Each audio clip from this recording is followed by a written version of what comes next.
as you can see now, things are moving on. All the tinware is off the engine.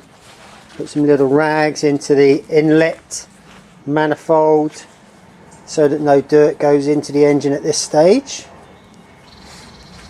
Here is all the tinware that has come off the car. All this goes around the engine.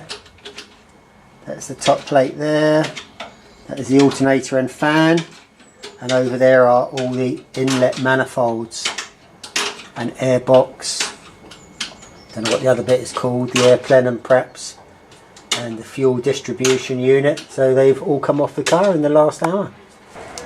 So that is the transmission off. There are only 4 bolts that hold it on, and it's on my son's old skateboard. I don't think he's going to criticise me too much for that. And we can definitely check that that is all okay, clean it up and hopefully just put it back. And here is the engine. We have now turned it over onto a wheeled trolley that I happen to have for this sort of thing. And you can see here this is completely covered in oil. So on this side, I think the inside here you can see how oily it is where these tubes are. Probably they've been leaking down onto the exhaust manifold and nearly choking me with fumes inside the car. So that's got to be changed. The other side is dry. Still okay, just about okay, that one. And anyway, work begins. We're going to take those heat exchangers off, then probably put the engine back up the other way, don't you think, Dave?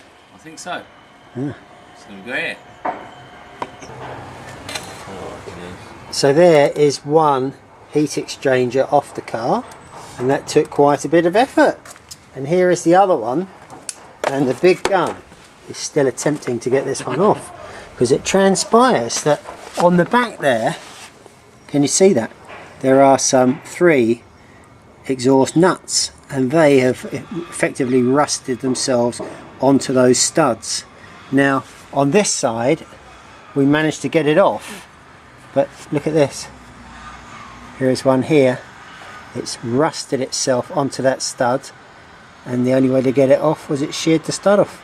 Yeah, despite a lot of easing off. So that was in there, and now we have the remnants of that stud in the hole. That is quite a difficult job, isn't it? Now another thing is, here is a second one. This one came off as it should do. It's just an Allen key headed nut, and there's the stud that it came off. So that one is okay. Those are the only 2 that are left in here. Here is one that is sheared off with someone's previous attempt, and then they've tried to drill the head of that broken stud and given up halfway. This one there was no stud at all, and on that end there are 2 holes there. It looks like the threads are okay, no studs at all. So this whole manifold was held on with just these 2. One I managed to get off, and the other one that sheared off. So now we've got a terribly difficult job there. And also you can see here that these are the special Pelican replacement tubes that have previously been put on this engine. This one is relatively tight, but this one was as loose as anything. It definitely was not working properly, and that is, I imagine, why there is oil all over here. It was just gushing out of there, causing oil leaks. So someone had been in here before. They'd had the manifold off, bodged it, put 2 bolts back on, given it back to the customer. There you go, sir, there's your car. The tube was leaking. It was a rubbish job. Now it might be that those tubes have only got a certain life, because the seals in there, here's one here,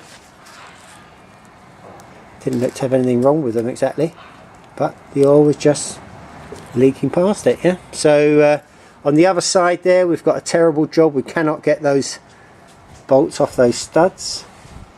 Obviously if these manifolds were obtainable and not too pricey, I suppose you'd just cut it with a grinder, gradually get down there, get the whole piece of sheet metal off there, attack it that way, but we'll keep trying. We're not quite sure yet what to do next. Here we are in Dave and Dave's restoration garage. 4 PM in snowy Britain. Nearly dark, and there is snow coming down inside our tent. But the engine is in pieces. Just a few more jobs to do, and hopefully the cylinder head will be off. Oh, got to come back inside, I'm getting wet.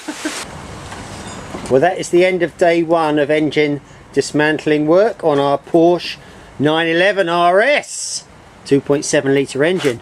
And anyway, we've only taken this one side off at the moment because this was the side where the compression was low, and the lowest one was cylinder 1. And when we took that one off, first of all we found that all the cylinder head nuts were loose. In fact, they were fairly loose all the way over, so I think someone's had some work done. It's not been put back together correctly. But also on cylinder 1, here is the cylinder head gasket, broken in 2 pieces and bent at the ends. And this had not been installed correctly and had been crushed instead of squeezing down nicely. And if I show you the head, was it this one, Dave? This is number 1. Alright, yeah. Here there's a bit of damage where that crushed gasket was not installed correctly. So we're not sure what to do about that, but we're hoping our local engine shop can sort it out. This head is a bit oily inside. We're not sure why oil would have been running in there like that. The spark plugs were absolutely fine, and this third one was also a little bit oily inside. First one is not oily, is it, Dave? No, that's fine. That's fine. Not looking too bad. So we're hopeful that that lack of tension on the cylinder head bolts and the broken gasket might be the reason why we didn't have much compression on this side of the engine. Inside here it feels absolutely perfect. There's a little ridge where the carbon is. That's obviously the end of the travel of the piston. That feels absolutely perfect, you know. It yeah, apart from that, it doesn't look bad. So anyway, we've had enough. It's been a long day. As you can see, it's completely dark. You've done a good job, Dave. Thank you very much for your help today. No problem. Very interesting. Onwards and upwards, yeah. Let's hope we can get this Porsche 911 back on the road. Yeah, let's go rallying.